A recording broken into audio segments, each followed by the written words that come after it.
La pluralité des médias actuels et la liberté que celle-ci offre donnent libre cours à la circulation rapide de l'information. On retrouve ainsi de bonnes, mais aussi de fausses informations dites fake news, dont l'objectif principal est de manipuler. Les déceler est davantage difficile sur les réseaux sociaux, mais aussi à travers les différents programmes sur les médias traditionnels.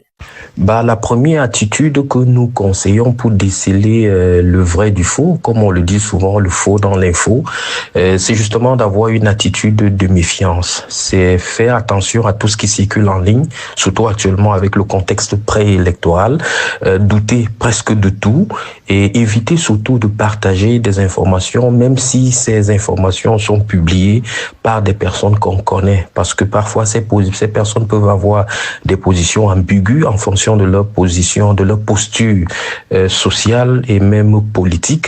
Lorsqu'il s'agit d'un texte, on peut parcourir un peu le texte pour... Il y a des éléments qui vont nous permettre de douter déjà de l'information. Par exemple, le style de langue, si c'est un texte qui crée beaucoup de fautes, ça peut être que c'est une image qui détourne son contexte. C'est une image réelle qui a existé, ou une vidéo réelle qui a existé, mais on le rapporte dans un contexte qui n'est pas le sien.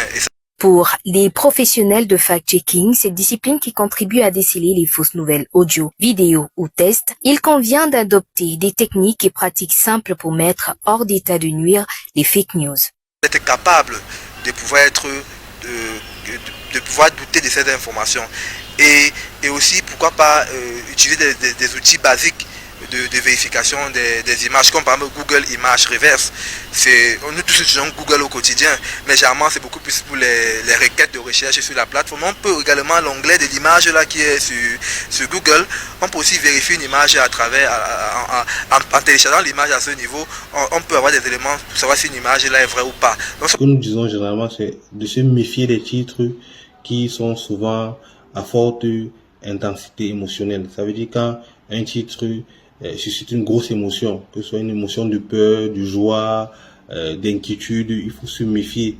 Parfois, allez lire l'article, s'il s'agit d'une presse écrite, allez lire l'article au complet, allez voir la vidéo jusqu'à la fin ou toujours vérifier, s'assurer que ce titre correspond à la réalité qui a été écrit dans l'article. Avec l'IA, par exemple, ça facilite le processus de vérification. ChatGPT, même en version gratuite, peut nous aider à vérifier l'information, mais également des sites spécialisés dans la vérification des faits, notamment DataCheck. Autant qu'il s'agisse des professionnels de l'information et de la communication ou des individus lambda, la lutte contre les fausses nouvelles est une invite à la responsabilité derrière chaque clavier.